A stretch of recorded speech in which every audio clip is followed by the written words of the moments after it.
Vai, iniziamo.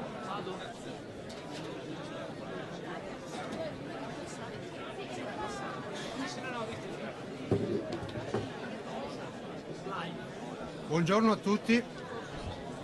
Buongiorno a tutti. Benvenuti intanto a questo evento che non ho organizzato io, ma i ragazzi di Castelfranco. Io sono come voi un piccolo azionista, un piccolo socio di Banca Popolare di Vicenza. Cosa avevamo acquistato noi da Banca Popolare di Vicenza? Avevamo acquistato questo, un salvadanaio in cui mettere i nostri risparmi. Non cercavamo profitti, e infatti non ne abbiamo quasi mai avuti. Forse i vecchi soci hanno avuto qualcosa, però negli ultimi 10 anni non si è mai visto niente. Perché li abbiamo messi lì? Perché volevamo conservare il nostro capitale. Ci era stato assicurato che sarebbe stato al sicuro. La fiducia si guadagna goccia a goccia, ma si perde a litri. E queste due banche finora le hanno perse a ettolitri, neanche a litri. Alcuni hanno detto che è colpa nostra. È colpa nostra perché siamo degli analfabeti finanziari. Ora, se io vado dal medico, non devo essere laureato in medicina per sapere che quello che mi dice il medico è vero. Io ho fiducia nel medico, così come ho fiducia nel farmacista, ho fiducia nell'avvocato, ho fiducia nel panettiere, nel fruttivendolo. Senza fiducia questa società, la nostra società, non può reggersi. Le due banche hanno tradito la nostra fiducia e noi non stiamo ricevendo supporto, purtroppo, dallo Stato italiano.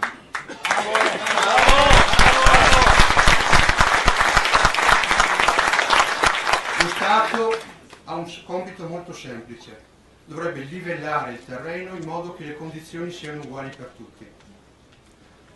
Finora questo non è stato fatto. Adesso qui abbiamo una forza politica di portavoce che stanno cercando di superare questa impasse, visto che fino ad oggi la magistratura non è riuscita ancora ad emettere nessun provvedimento per Banca Popolare di Vicenza. Per Veneto Banca qualcosa in più è stato fatto. Speriamo che a breve ci siano novità anche per i Popolari di Vicenza.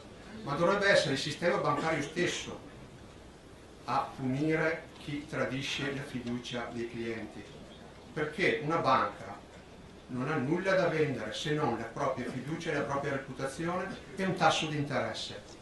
Il resto sono solo abbellimenti. Senza la fiducia una banca non tira avanti. Gli organi di controllo, Banca d'Italia e Consob, scusatemi se vi porto via gli argomenti, gli organi di controllo in ultima istanza sono pagati da noi. Quando noi paghiamo le tasse, paghiamo i bolli, paghiamo i canoni, paghiamo le commissioni. Se guardate gli estratti conto ne troverete diverse di queste voci. Gli organi di controllo sono lì per tutelare persone come noi. Ed è questo che dice l'articolo 47 della Costituzione, la tutela del risparmio in tutte le sue forme. Questi organi di controllo al momento hanno controllato? Sì, no, non lo sappiamo. Certo è che il risultato di questi controlli a noi non è mai arrivato. A noi non è mai arrivata, a noi soci, non è mai arrivata una comunicazione da Banca d'Italia o dalle BCE, come è successo nel corso delle ultime assemblee, che diceva: c'è questo problema, dovete fare questo. È sempre rimasto tutto riservato. Questa è una cosa che spero la prossima commissione d'inchiesta parlamentare, che se ne sta cominciando a discutere, sarà una cosa che dovranno affrontare. Chi non rispetta le regole deve essere punito. Questo è l'assunto di ogni società. Se lo Stato non punisce chi non rispetta le regole, andremo ai livelli superiori. Oggi si prova a fare un passo per andare ai livelli superiori in Europa, ci sono altre istanze che si possono fare, cercheremo di fare anche quelle. Questa economia la nostra società è stata costruita da persone in blue jeans o, per dire alla veneta, in braga di fustagno. Adesso la stanno distruggendo delle persone in doppio petto. Persone in doppio petto che non sono le persone che vediamo qua oggi, operai, pensionati, contadini con il vestito della domenica o del sabato sera. Sono le persone che stanno ai vertici delle istituzioni finanziarie e bancarie. Dio non gioca i dadi, diceva Einstein. Sembra però che i banchieri sì, perché stanno sistematicamente distruggendo la nostra ricchezza, che è frutto del nostro lavoro, per alimentare un sistema finanziario che non porta frutti a nessuno se non a queste persone. La mia storia è abbastanza banale come azionista. Sicuramente, certamente ci sono storie molto più drammatiche in Saia. Io avevo poche azioni, però eravamo 3 generazioni di azionisti, io, i miei genitori, mia nonna. Mi fa piacere vedere così tante persone presenti stasera. Vorrei però che queste persone fossero presenti anche in altre occasioni. Ci sono alcuni soci che vanno ogni settimana. Sono soci che ogni settimana vanno a manifestare davanti al Tribunale di Vicenza per cercare di spronare la giustizia, per dire siamo ancora qui, non molleremo. Ci sono soci e associazioni che manifestano davanti alle banche. Cercate di informarvi e cercate di partecipare, perché partecipare all'ultimo minuto potrebbe essere troppo tardi. Grazie.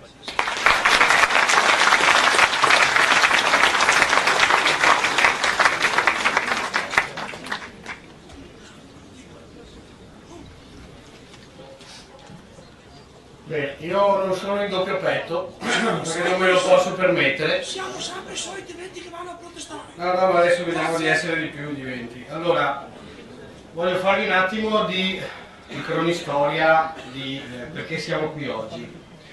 Questa cosa parte a maggio del 2016, quando io, come presidente del gruppo FDD al Parlamento Europeo, il vicepresidente della Camera Luigi Di Maio e il nostro consigliere regionale Jacopo Berti, a Strasburgo, quindi nella sede del Parlamento Europeo, abbiamo fatto una conferenza stampa davanti alla stampa europea, spiegando alla stampa europea la truffa che era stata messa in atto nel nostro territorio. Lo abbiamo fatto a Strasburgo perché, se è vero come è vero che la truffa si è perpetrata qui, è vero che chi doveva controllare molto spesso era in Europa, e quindi era giusto andare a denunciare lì quello che qui era successo.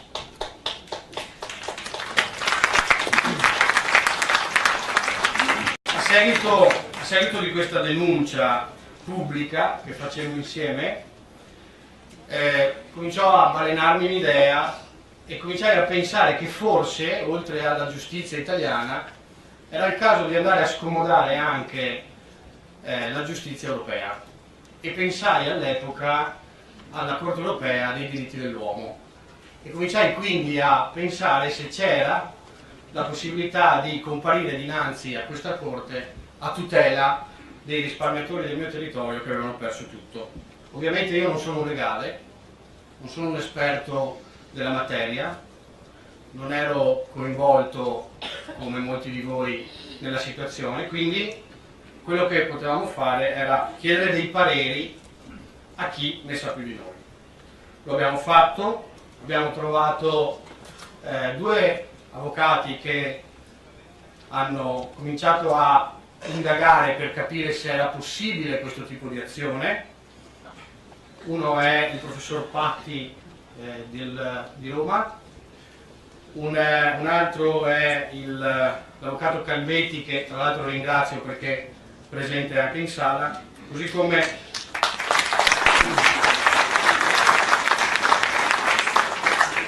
ringrazio anche il coordinamento di Don Enrico Torta, che ci ha supportato in questo percorso in questi mesi.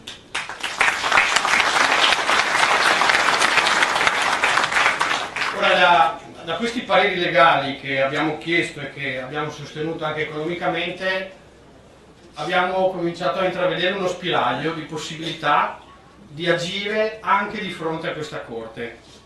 Come vi dicevo, io non sono un tecnico, quindi oggi ci sarà un professore che abbiamo invitato in qualità di tecnico che vi spiegherà quali sono i margini di manovra dal punto di vista tecnico, quindi sarà lui che avrà questo onere. A me tocca solo illustrarvi quella che è l'iniziativa, che come vi ho detto parte da maggio, ha fatto questo percorso.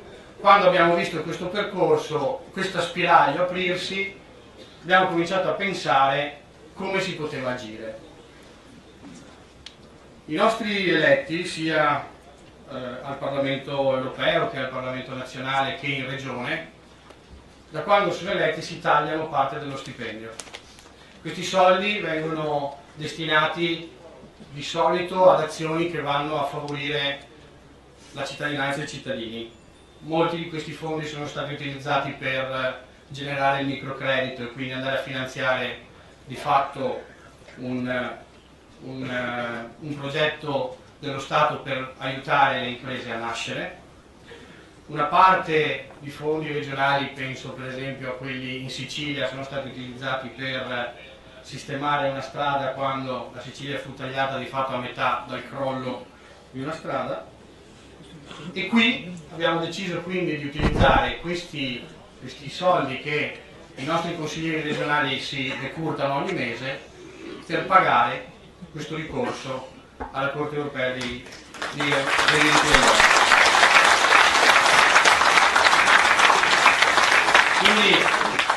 Quindi voglio essere molto chiaro, nessuno vi chiederà mai un solo euro, nessuno vi chiederà mai niente in cambio, è un'azione che abbiamo voluto fare, la faremo con i fondi nostri e la porteremo, spero, a termine. Siamo coscienti, perché va detto, che come tutto, quando si parla di temi legali, è abbastanza variabile. Sappiamo che questo ricorso può essere rigettato, sappiamo che dipenderà molto da chi dovrà decidere, ma ci sembrava corretto provarci fino in fondo, senza gravare in alcun modo sulle tasche di chi ha perso tutto. Quindi, dopo di me ci saranno degli interventi di chi ha seguito lato nazionale questo tema, perché la battaglia è anche molto nazionale e quindi cederò la parola a loro, io mi limiterò a moderare gli interventi. Quello che vi offriamo oggi è la possibilità di aderire gratuitamente a questo tipo di ricorso. A qualcuno di voi è già stato, credo, distribuito un modulo, lo potete compilare semplicemente con i vostri dati, troverete all'ingresso altre persone che ne possono distribuire altri se non li avete ricevuti. Quello che vogliamo ottenere è raccogliere quante più adesioni possibili per presentarci davanti alla Corte europea dei diritti dell'uomo con un numero importante e imponente di cittadini truffati, per far vedere che stiamo rappresentando un numero enorme di cittadini che sono stati truffati dalla mafia.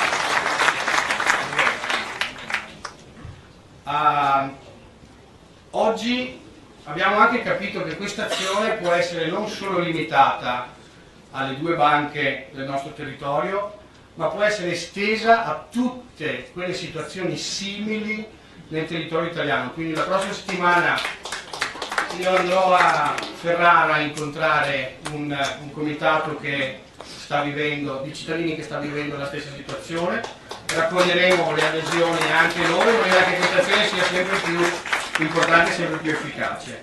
Metteremo il modulo online, quindi chi non ha potuto partecipare oggi, e mi scuso se la sala è troppo piccola, ma non immaginavamo una tale presenza, la prossima volta sicuramente ci organizzeremo in maniera diversa, ma metteremo comunque un modulo online, quindi chiunque lo potrà scaricare, lo potrà compilare e ce lo potrà inviare. Poi sui dettagli del modulo il professor Filograno sarà più preciso.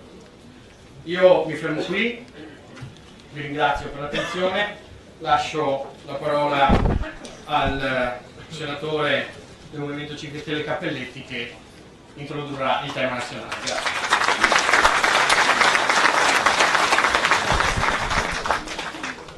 Buonasera a tutti. Io sono di Vicenza e quindi mi sono dovuto occupare del crack della Popolare di Vicenza fin dal primo minuto. Ma non sono qui per ripercorrere quello che abbiamo fatto, quello che abbiamo cercato di fare in qualche maniera per evitare che si arrivasse a questo punto.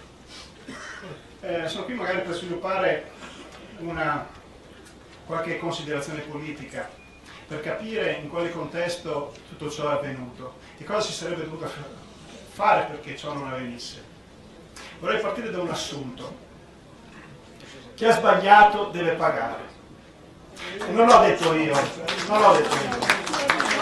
l'ha detto il Presidente del Consiglio quando è venuto a Vicenza, non per incontrare i risparmiatori truffati dalla Popolare di Vicenza, è venuto per fare promozione per il referendum. Però a Vicenza ha trovato questa obiezione. Che cosa bisogna fare adesso per dare ristoro ai risparmiatori truffati? Chi ha sbagliato deve pagare. Andiamo a vedere chi ha sbagliato. Io ho elencato 4 punti, non necessariamente in ordine di importanza, per descrivere chi ha sbagliato. Ma guarda caso tutti e 4 riportano alla politica. Guarda caso tutti e 4 portano ad una maggioranza, guarda caso tutti e 4 portano ad una assunzione di responsabilità che non c'è stata. Il primo è chiaro, è evidente, chi ha sbagliato deve pagare, gli organi di vigilanza, Consob e Banca d'Italia. È evidente, è chiarissimo. Dovevano vigilare in maniera efficace e questa vigilanza non è avvenuta. Si dirà d'accordo. Gli organi di vigilanza sono istituzioni indipendenti dalla politica. Invece no. Perché i vertici di Consob e Banca d'Italia sono di nomina politica, sono di nomina governativa. Eppure, nonostante davanti a questa evidenza di questa incapacità di assolvere il loro compito, non si è levata una voce per chiedere le dimissioni, se non quella da un sottosegretario che guarda caso non è stato neppure confermato in questo governo. Perché ci sono delle responsabilità enormi che fanno capo alla Consob e alla Banca d'Italia, ormai stanno affiorando tutti i giorni. Notizie le apprendiamo dalla stampa, le apprendiamo da quella parte di procedimento penale che sta lentamente ma procedendo. E sappiamo che almeno l'ultimo aumento di capitale per il Popolare di Vicenza ha coinvolto 35.000 risparmiatori. Ebbene, è avvenuto nella consapevolezza che si andava a sottoscrivere delle quote azionarie al valore di 62,50 € quando un decimo di euro poteva essere fin troppo per poter rappresentare il valore di quella società. E nonostante questo, la Banca d'Italia e Consob hanno autorizzato l'aumento di capitale. E nonostante questo, anzi, hanno fatto pressione perché la Popolare di Vicenza acquistasse anche Banca Etruria, visto che era un ottimo affare per rimettere i conti in ordine. Non è l'unico punto questo, evidentemente. Io mi occupo di giustizia, sono in Commissione di Giustizia in Senato. La riforma della giustizia che più mi sta a cuore e che meno ha fatto passi avanti in questa legislatura è la riforma della prescrizione. Può sembrare qualcosa di teorico che è lontano dai vostri interessi. Non è così. Sono andato a vedermi quelli che sono i termini di prescrizione, partendo proprio dall'assunto che chi è sbagliato deve pagare. E i principali reati che vengono addebitati a questi signori. Sapete che ci sono indagini, attualmente c'è un procedimento in corso per aggiotaggio, ostacolo alla vigilanza, ma anche, insomma, già anche le procure aggiungono che altre fattispecie reato potrebbero aggiungersi, che sono il falso in bilancio, il vincolo associativo, fino anche addirittura la truffa e l'estorsione. Ebbene, andiamo a vedere in quanto tempo si prescrivono questi reati. Aggiotaggio si prescrive in 6 anni, 6 anni e mezzo in caso di sospensione. Attenzione, 6 anni e mezzo. 7 anni e mezzo, dai 6 ai 7 anni e mezzo, che partono da quando viene realizzato il reato, non da quando viene scoperto, da quando inizia l'attività della magistratura. Cioè 6 anni per arrivare al terzo livello di giudizio. Ostacolo alla vigilanza, stesso termine di prescrizione. Falso in bilancio, stesso termine di prescrizione. Vincolo associativo, idem, da 6 anni a 7 anni e mezzo. Perfino la truffa. L'unico reato che potrebbe, per la durata della prescrizione, lasciare intendere che si potrebbe arrivare ad una sentenza di terzo grado definitiva, è l'estorsione. Però capite bene che sarà difficile da dimostrare, sicuramente per i grandi numeri. Ora, finché abbiamo questa spada di Damocle della prescrizione nel nostro paese, non avremo la certezza del diritto. Anzi, il contrario, abbiamo una ragionevole certezza che chi veramente si è macchiato di questi reati che sono gravissimi rischia di farla franca. Pensate che da quando c'è stata la riforma della prescrizione 10 anni fa, l'ex Cirielli, 1,5 milioni di procedimenti penali sono finiti prescritti nel nostro paese, sono 130.000 all'anno, sono 400 processi al giorno che spariscono. E non è casuale, perché la riforma della prescrizione ce l'abbiamo all'ordine del giorno alla Commissione di Giustizia da 4 anni, e se non la si vuole fare, perché non si vuole arrivare ad una sentenza definitiva. E quindi chi ha sbagliato deve pagare, ma si sta un attimino delineando con maggiore precisione chi ha sbagliato. Ci sono anche altre riforme importanti, ve le accenno semplicemente. La riforma della class action, una riforma fortemente voluta dal Movimento 5 Stelle, addirittura già approvata da un ramo del Parlamento. Pensate che all'estero ci sono stati dei procedimenti di classe che hanno portato al ristoro di miliardi di euro agli investitori. Però la class action è mantenuta in un cassetto. Allora, di chi è la responsabilità se le cose non vengono fatte?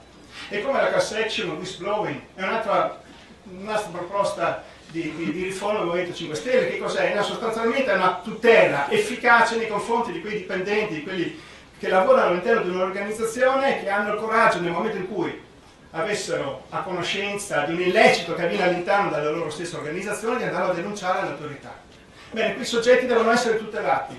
Pensate che uno dei più grandi scandali del secolo, Enron, 74 miliardi di buco, nasce proprio sulla base di un intervento di questo tipo. Forse se avessimo avuto questa riforma anche nel nostro paese non staremmo qui a parlare adesso, sicuramente non in questi toni, con questa gravità di questo crack.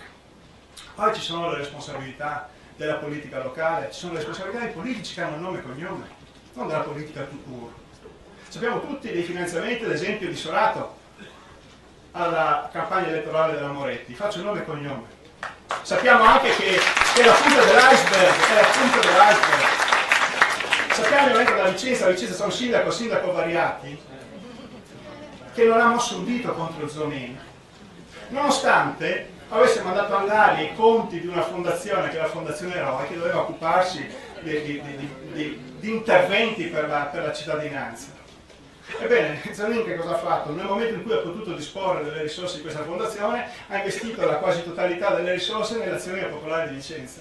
E il comune di Vicenza non ha mosso un dito. Anzi, c'è un giornalista coraggioso, direttore di una testata online, che è stato querelato da Zonin perché sono state sollevate queste tematiche. Non c'è solo Variati. Quando il Movimento 5 Stelle predisponeva gli esposti che abbiamo depositato in procura contro Zonin, contro questa situazione, mettendo nero su bianco tutta una serie di ipotesi di reato gravissime, Zaia andava all'assemblea degli azionisti difendendo consoli e sostenendo che c'erano delle ingerenze indebite da parte della Banca d'Italia nei confronti di Veneto Banca. E come Zaia anche la Puppazzi, ma perché lo facevano?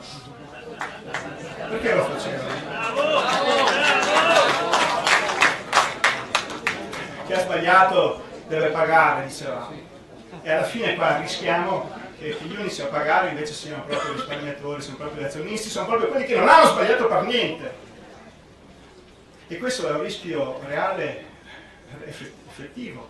Ad esempio, accogliendo la proposta, io l'ho definita un'elemosina per togliersi, loro sì, la responsabilità di dover rispondere sui civili di un enorme importo di danni. Ecco, questa iniziativa del collega Borrelli e dei colleghi della Regione, qui ci associamo anche noi come parlamentari, va esattamente nella direzione opposta, perché cerchiamo di andare ad adire nelle sedi delle giurisdizioni internazionali per sostenere i ricorsi nazionali. Ed è questo che vorremmo fare, di sostenere i ricorsi nazionali.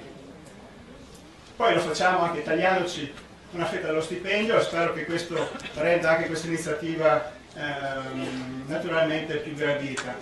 Ecco. Naturalmente il mio appello, e veramente concludo, è quello di aderire massicciamente, perché se è vero come è vero che un solo cittadino truffato può ricorrere nelle sedi internazionali, è altresì vero che ci saranno migliaia, anzi decine di migliaia, e forse anche molti di più, di cittadini, risparmiatori truffati nel crack di queste due banche a portare il loro ricorso nelle sedi internazionali. Aumenteranno anche le probabilità che questi ricorsi vengano giudicati esattamente come devono essere, con la serietà che questo necessita. Dopo di me il collega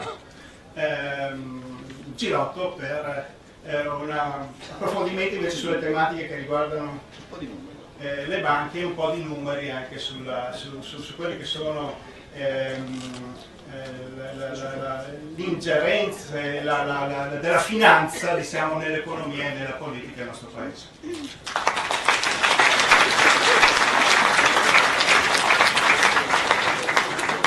Grazie, buonasera a tutti, cerco di andare veloce. Io sono di Treviso, 30 anni fa ho conosciuto le banche in maniera scioccante, sono entrato in contatto in maniera molto traumatica con le banche, da allora le seguo con molta attenzione. Ora siamo di fronte alla tipica occasione in cui si cerca di diluire le responsabilità, di fare in maniera che non si capisca chi sono i responsabili, chi deve pagare, fare il famoso scaricabarile del quale noi italiani siamo maestri. Ma vediamo che possiamo circoscrivere di molto le responsabilità. Allora, 350 miliardi di euro è il 16,7% dei prestiti, è una media che è il triplo della media europea, che è il 5,6%. 350 sono i crediti deteriorati, 200 miliardi sono le sofferenze, che quindi sono quelle più difficili da recuperare. Allora, di questi 200 miliardi, i 3/4 sono relativi a finanziamenti del valore oltre il mezzo milione di euro, e quindi è stati erogati a solo il 2,63% dei clienti. Ancora più circoscritto, 579 persone, i grandi debitori, hanno ricevuto il 12,5% di questi 200 miliardi, quindi 25 miliardi di crediti, sono 43 milioni in media ciascuno, li hanno 579 persone, quindi si possono andare a prendere una per una se ci danno i nomi. Il 30% di queste sofferenze è relativo al settore immobiliare, i famosi furbetti nati improvvisamente. Ora veniamo a chi ha concesso questi crediti. Allora, il direttore di filiale ha competenza, ha autonomia fino a 125.000 euro. Questi, attenzione, sono dati del sindacato dei bancari, non me li sto inventando io, non sono dati 5 Stelle, sono dati di FIBA CISL, un loro studio del 2013. Il direttore di filiale ha autonomia fino a 125.000 euro, poi deve cominciare a rivolgersi ai suoi dirigenti superiori. Questo che cosa ha portato cosa ha rilevato questo studio? Che 100 persone, i 100 massimi dirigenti delle banche italiane, sono responsabili di oltre la metà del totale delle sofferenze. 100 persone, i grandi dirigenti pagati fior di quattrini. Una spiegazione ulteriore, nel 94 privatizziamo il sistema bancario, a quel punto lì cosa succede? Anzi, nel 93, scusate. A quel punto lì cosa succede? Ci sono persone senza scrupoli che fanno il giro delle banche, si fanno prestare soldi e a quel punto comprano numerosissime azioni delle banche, diventano soci rilevanti. C'è una persona che con una sola azienda che aveva 160 milioni di euro di attivo, con un'azienda che fa 160 milioni di euro di attivo, questo si è fatto prestare 9 miliardi, una finanziaria, 9 miliardi si è fatto prestare. Si è comprato azioni di Unicredit a man bassa, è diventato il terzo azionista di Unicredit, Voi ora pensate, se il terzo azionista va a chiedere un prestito a Unicredit, pensate cosa gli può rispondere Unicredit. È il terzo azionista. Questo è stato uno dei trucchetti, un'altra mandracata, un altro trucchetto italiano per farsi prestare soldi anche senza avere le garanzie. Ora attenzione, ci sono 350 miliardi di crediti in sofferenza, però a fronte di questi le garanzie prestate sono 1.000 miliardi, quindi 3 volte di più, quindi le garanzie ci sono. Quindi andiamo a recuperare questi crediti, e magari facciamolo fare anche a quei dipendenti bancari al posto di essere licenziati, perché sapete diverse migliaia di loro stanno rischiando il posto di lavoro, e dico beh, se è possibile cerchiamo di fare recuperare questi crediti, cioè il triplo del valore. 350 miliardi di euro sono sofferenze, 1000 miliardi è il valore delle garanzie bancarie, quindi i soldi per rientrare ci sono, quindi dateci i nomi dei debitori e noi andiamo a farci pagare. 2 aggiornamenti velocissimi. Veneto Banca e Popolare Vicenza hanno chiesto di poter emettere nuovi debiti con la garanzia dello Stato. Questa è una notizia di 3 giorni fa.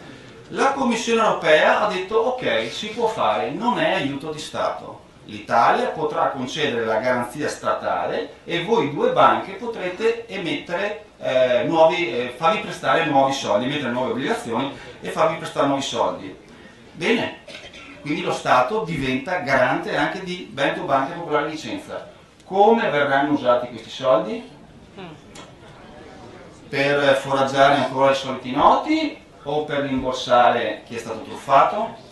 Questa è una notizia di 3 giorni fa. Veneto Banca e Popolare Vicenza potranno farsi dare garanzia dello Stato, vedremo come verranno usati i soldi. Sempre 3 giorni fa Consob è già stata nominata, è l'ultima cosa che dico. Consob ha presentato una proposta di sanzione nei confronti di una trentina di persone appartenenti all'ex consiglio di amministrazione, all'ex collegio sindacale, all'ex direzione generale e nei confronti degli ex revisori dei conti ed ex dipendenti di Banca Popolare di Vicenza. 30 persone, per tutta una serie di violazioni delle norme di legge, circoscrivendo il periodo per cui chiede la sanzione dal 2011 al 2015. Ora, Consob chiede di sanzionare queste persone. Ma Consob non è la società che doveva controllare e chiede questa sanzione adesso 5 anni dopo, quindi ammette implicitamente che per 5 anni non ha fatto il suo dovere, adesso te ne accorgi perché abbiamo sollevato tutto questo polverone? Grazie tante, direi. Adesso ve lo dirà Luigi, molto meglio di me, l'avete già capito tutti, non possiamo pensare che questa politica, che è stata come minimo cieca e come massimo segreto di Pulcinella connivente, non possiamo pensare che sia questa politica che risolverà il problema. Grazie.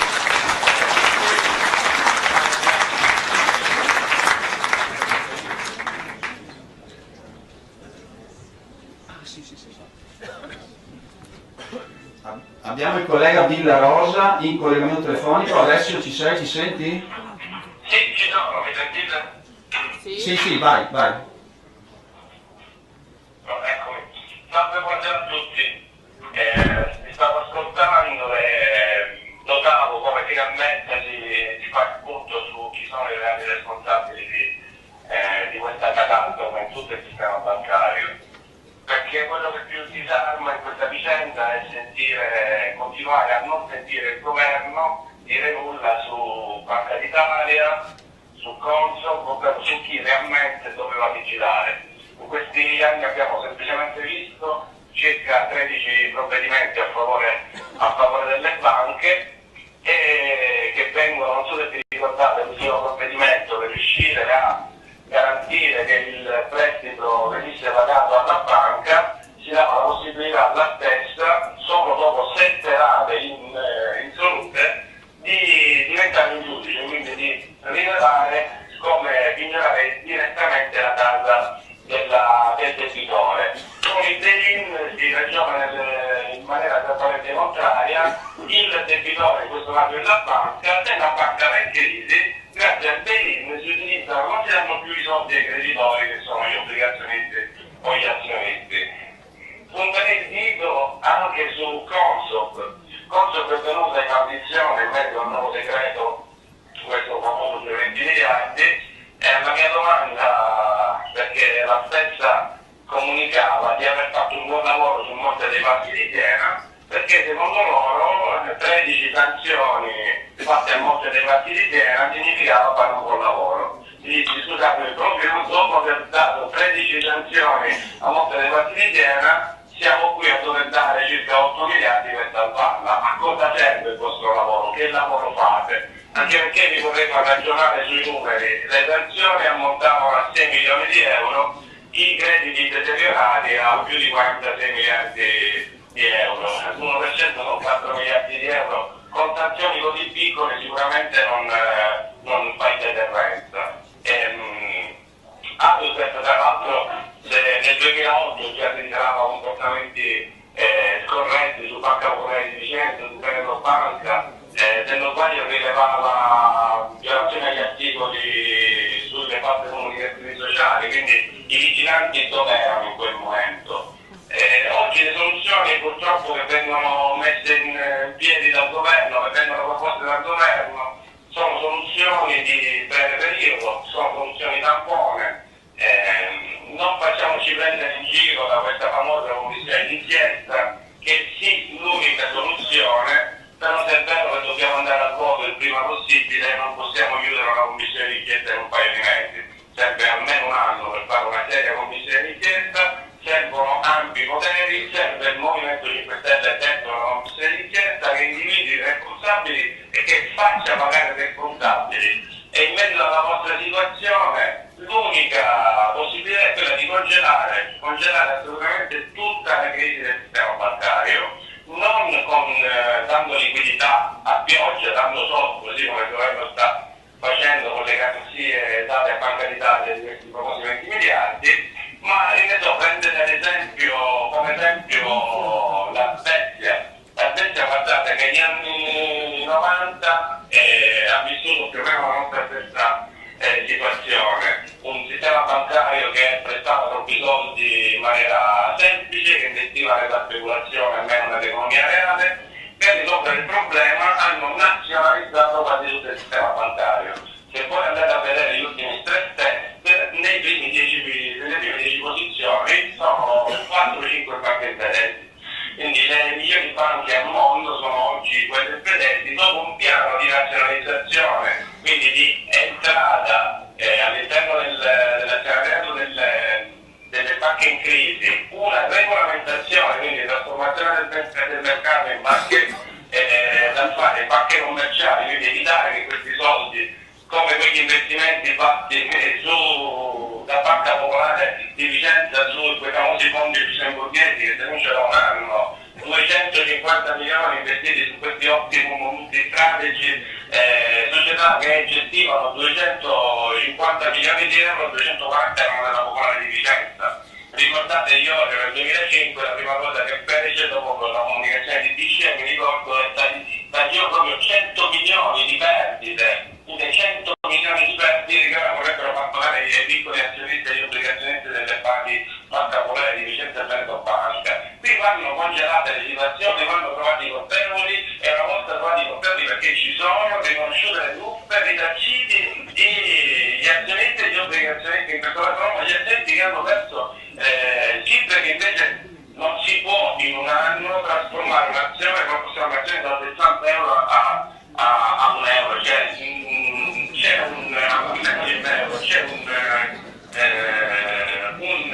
una sicura mancanza della vigilanza, un mancato rispetto da parte dello Stato, come qualcuno ricordava dell'articolo 47, ovvero la tutela del risparmio, una cattiva politica della BCE.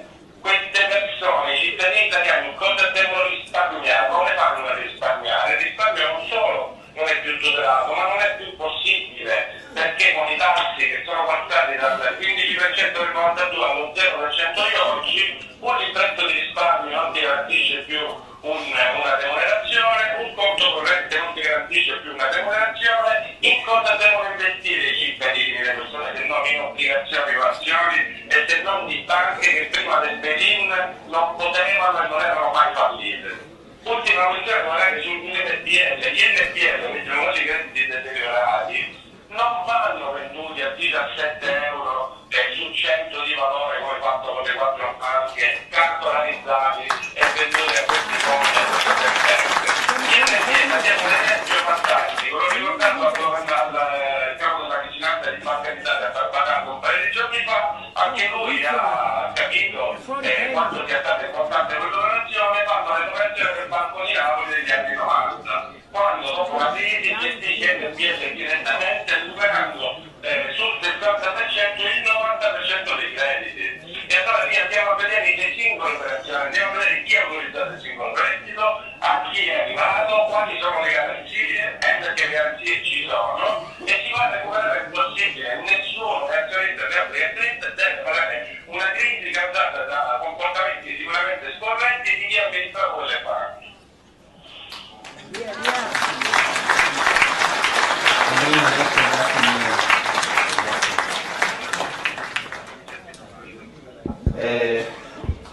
Vi passo Di Maio e vi ricordo l'ultima cosa, che per legge i dipendenti di Banca d'Italia che nel corso delle loro indagini scoprono un illecito sono tenuti per legge al segreto. Attenzione, è esattamente il contrario della norma legale. I dipendenti di Banca d'Italia che scoprono un illecito sono tenuti per legge al silenzio.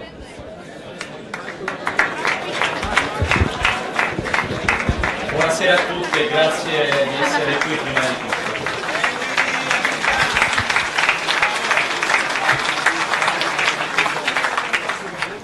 Con il ricorso di cui ha parlato David prima, hanno parlato gli altri e di cui parleranno anche i tecnici dopo, portiamo di fronte alla Corte europea per i diritti dell'uomo la vergogna delle banche italiane, ma soprattutto la vergogna della politica italiana, perché non dimentichiamoci mai che questo tema è tutto politico ed è tutta politica. Non esiste oggi purtroppo una differenza tra banca privata e pubblica. Noi sosteniamo le banche pubbliche, ma banche controllate dallo Stato con principi di trasparenza e di giustizia. Questi signori prima hanno privatizzato le banche e poi hanno lasciato dentro i loro uomini che hanno utilizzato i vostri soldi per prestare di nuovo i vostri soldi ai partiti e ai loro amici imprenditori, a cui non hanno mai chiesto indietro i prestiti che davano. Questa è tutta politica. Io voglio fare due esempi e due nomi, perché qui i nomi si devono fare. Tra i grandi prestiti concessi con i vostri soldi, sia di queste banche e sia di Monte dei Paschi di Siena, che non è una banca, è un partito, lo sappiamo bene, ci sono due grandi editori italiani, De Benedetti e Caltagirone. Sarà un caso che questi due grandi imprenditori editori che gestiscono gruppi editoriali in questo paese parlino male soltanto dell'unica forza politica che con queste banche non ha mai avuto a che fare, è il Movimento 5 Stelle. Sarà un caso che questi gruppi editoriali come l'Espresso, come il Messaggero di Roma, danno addosso ogni giorno sempre ai soliti, e invece con toni trionfalistici, con toni da statisti, ci fanno apparire Renzi o chi per esso i salvatori della patria. È così che ci hanno fregato. Il nostro grande problema è stato anche la mancanza di controllo della stampa su quello che vi è successo. Qui nessuno ha mai parlato veramente di quello che si stava consumando, eppure i segnali li lanciavano tutti, bastava vedere bene che cosa stesse accadendo su determinati prestiti che venivano dati.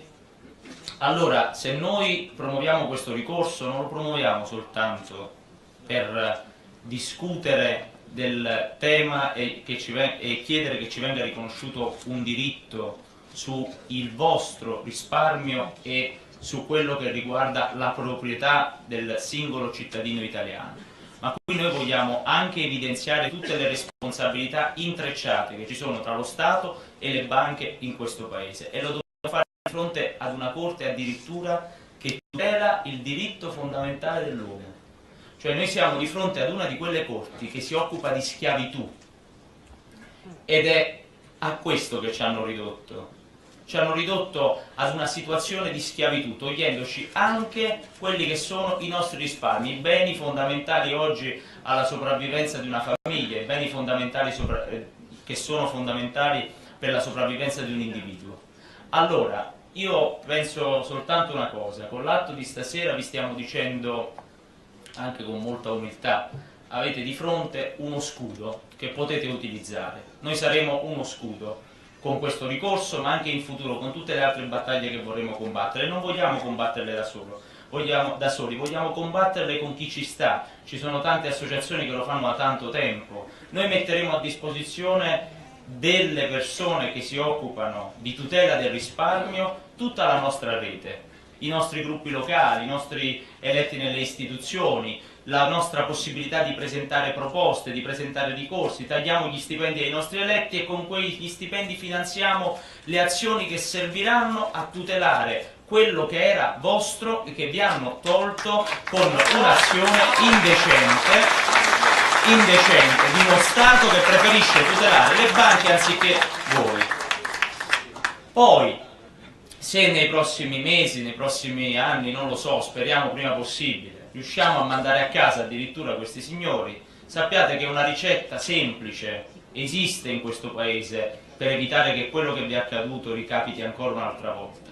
Noi abbiamo di fronte delle soluzioni. È vero, la commissione d'inchiesta ci serve per capire bene chi debba pagare le responsabilità per quello che vi hanno fatto, ma esistono anche altre soluzioni come quelle di cui parlava Alessio per evitare che questo accada di nuovo.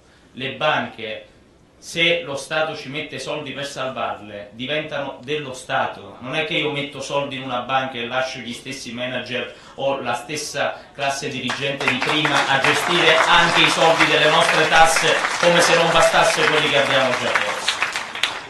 Deve essere un concetto fondamentale, perché questo è successo in altri paesi d'Europa e, come diceva Alessio, le banche nazionalizzate sono quelle che reggono di più agli stress test, sono quelle più solide.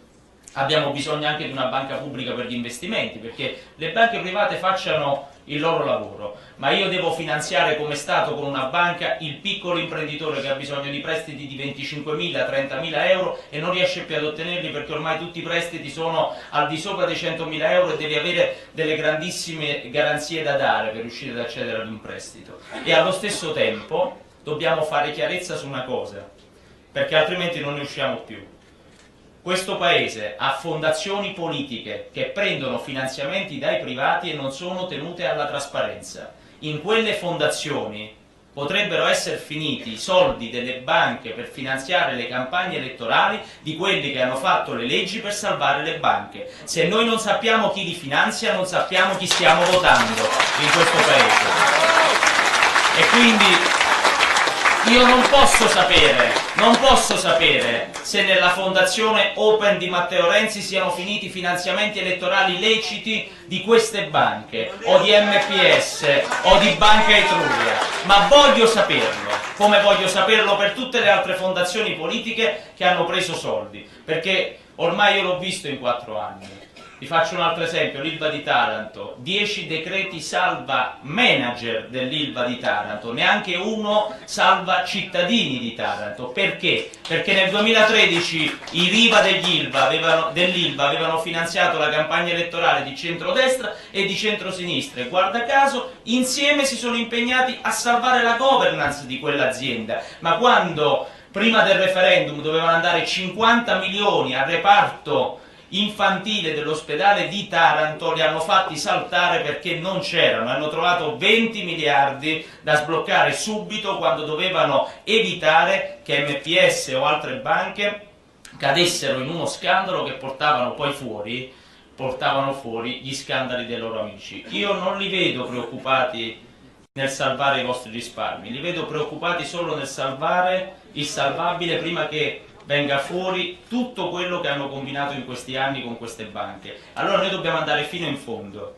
e se c'è bisogno, come stasera, portiamo questi temi direttamente di fronte alla Corte Europea dei Diritti dell'Uomo e di fronte a quella Corte discuteremo di un modello che ci ha fregato ma che non ci deve fregare più. Noi vogliamo giustizia a tutti i livelli, lo so che ci sarà bisogno di tempo e voi non avete tempo, non volete perdere tempo, ma dobbiamo fare tutto il possibile perché anche le future generazioni siano garantite rispetto a quello che è stato, quello che è capitato qui. Noi chiediamo, un'ultima cosa e poi vi lascio, noi chiediamo che a tutti quelli che sono coinvolti in questo scandalo a tutti quelli che sono stati coinvolti in questa ingiustizia di non accettare elemosine.